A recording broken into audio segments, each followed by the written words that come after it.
செம்பா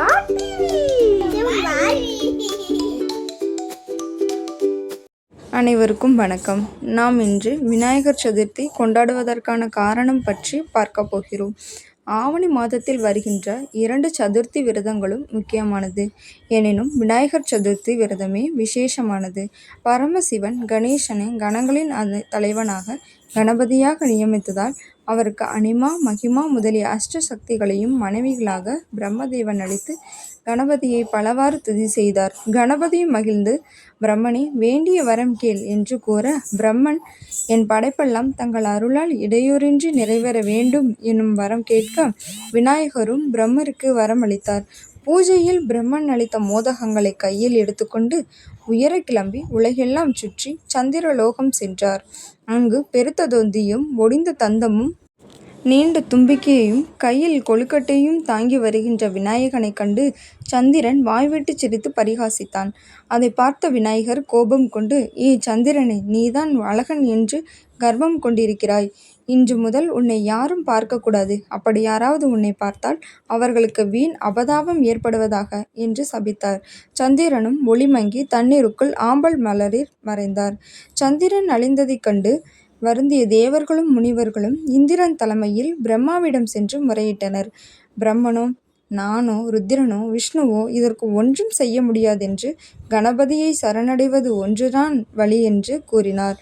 எந்த முறையில் வழிபட்டால் சாபம் நீங்கும் என்று தேவர்கள் கேட்க, ஒவ்வொரு ஆவணி மாதமும் பௌர்ணமிக்கு பின் வரும் சதுர்த்தியன்று விரதம் ஏற்று பல வகையான பழங்கள், அப்பம், மோதகம் இவைகளுடன் சித்திரன்னங்கள் முதலியவற்றை கணபதிக்கு அளித்தால் எண்ணிய வரங்களை அளிப்பார் என்று பிரம்மன் கூறினார். பிறகு தேவர்கள் பிரகஸ்பதியை சந்திரனிடம் அனுப்பி விரதம் குறித்து விவரம் தெரிவித்தனர். சந்திரனும் இந்த முறையில் பூஜை செய்ய கணபதியும் மகிழ்ந்து பால கணபதியாக விளையாட்டு விநாயகனாக அங்கேயே காட்சியளித்தார். சந்திரனின் மனம் களிப்புற்றது. சந்திரன் தன் செயலுக்கு வருந்தி மன்னிப்பு கேட்டார். பிரம்மாதி தேவர்களும் கணபதியிட்ட சாபத்தை நீக்கி அருள வேண்டினர். கணபதியும் அவ்வாறே சாப விமோசனம் அளித்தார்.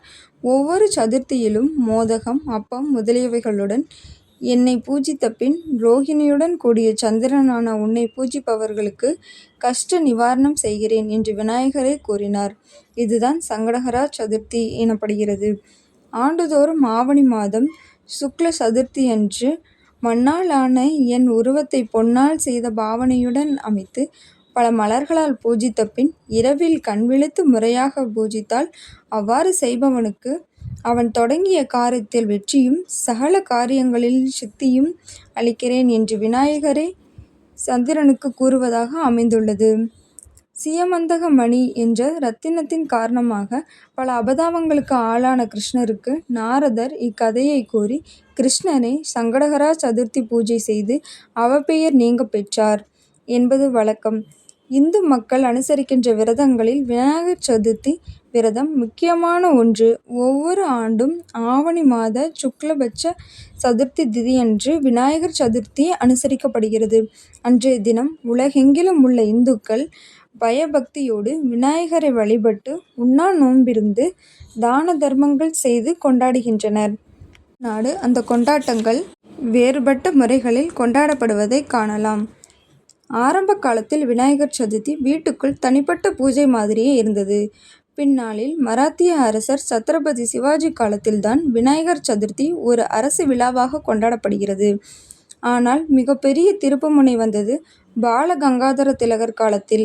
அவர் 1893 புனேயில் விநாயகர் சதுர்த்தியை பெரிய சமூக விழாவாக மாற்றினார். அப்போது பிரிட்டிஷ் அரசு இந்தியர்களுக்கு பெரிய கூட்டங்களை நடத்த அனுமதிக்கவில்லை. ஆனால் மதவிழா என்ற பெயரில் மக்கள் ஒன்று கூட முடிந்தது. இதன் மூலம் விநாயகர் சதுர்த்தி இந்திய சுதந்திர போராட்டத்திற்கு ஊக்கமளித்த ஒரு சமூக விழாவானது.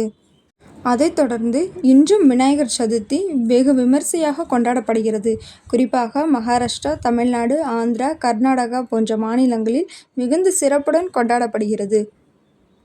பாலும் தெளிதேனும் பாகும் பருப்பிவை நானும் கலந்துனக்கு நான் தருவேன் கோலம் செய் துங்கக் கரிமுகத்து தூமணியே நீ எனக்கு சங்கத் தமிழ் மூன்றும் தா என்று ஔவையார் பாடியது போல இறைவனை வாழ்வில் நலம் பெற வேண்டி நல்வாழ்வு வாழ்வோம்.